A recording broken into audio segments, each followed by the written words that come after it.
Mira and HarlequinAudio present The Banned Books Club by Brenda Novak, performed by Amy Mcfadden. To Sheila Chin, a reader and member of Brenda Novak's book group on Facebook, I'll never forget you coming to see me in Dallas while I was on my big book stream, vintage Airstream turned traveling bookstore/coffee shop, tour for the Seaside Library.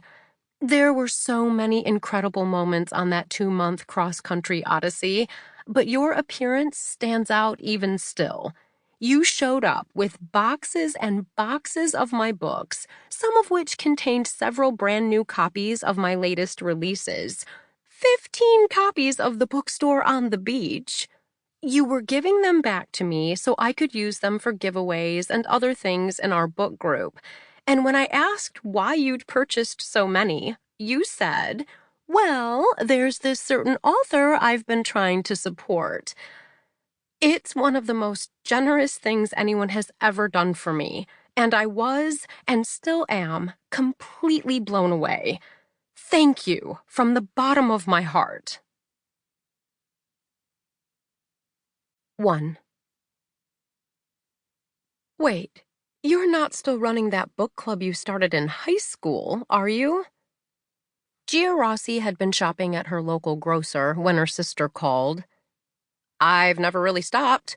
Not completely.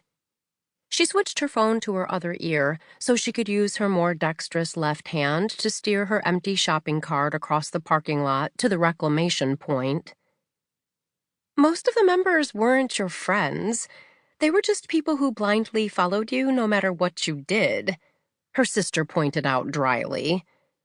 Was there a hint of jealousy in that response? Margaret, who'd been known as Maggie when they were kids but now called herself a more distinguished Margot, was only 13 months younger than Gia, so just 1 year behind her in school. Margot hadn't been nearly as popular, but it was because she'd never done anything exciting. She'd been part of the academic group, too busy excelling to be going out having fun. A few of them were close friends, Gia insisted. Ruth, Sammy, and a handful of others are still in the book club with me, and we rotate picking a read. Seriously? It's been 17 years since you graduated. I thought you left them and everything else behind when you dropped out of college and took off for Alaska. Her sister never would have done something that reckless, that impulsive, or that ill-advised. Gia had walked away from a volleyball scholarship at the University of Iowa, which was part of the reason her family had freaked out. But she was glad she'd made that decision. She treasured the memories of freewheeling her way through life in her 20s, learning everything she could while working on crabbing and fishing boats, and for various sightseeing companies. She wouldn't have the business she owned now with a partner, if not for that experience. No, we fell off for a bit, then we went back to it, then we fell off again, and now we meet on Zoom to discuss the book we're reading on the 4th Thursday of every month. She lowered her voice for emphasis. And, of course, we make sure it's the most scandalous book we can find.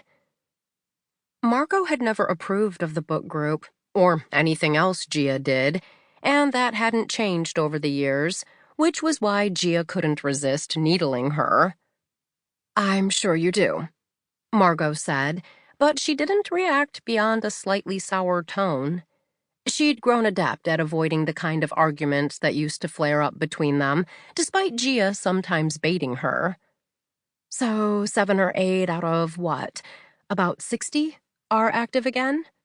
For 1 month out of the year, the ratio's quite a bit better than that, she said as the shopping cart clanged home, making her feel secure enough to walk away from it. The rest of the group gets together for an online Christmas party in December. How many people come to that? Margot sounded as if she felt left out, but she'd never shown any interest in the book group. Probably 15 or 20, but it's not always the same 15 or 20. She opened the door to her red Tesla Model 3, which signaled the computer to start the heater, something she Sample complete. Ready to continue?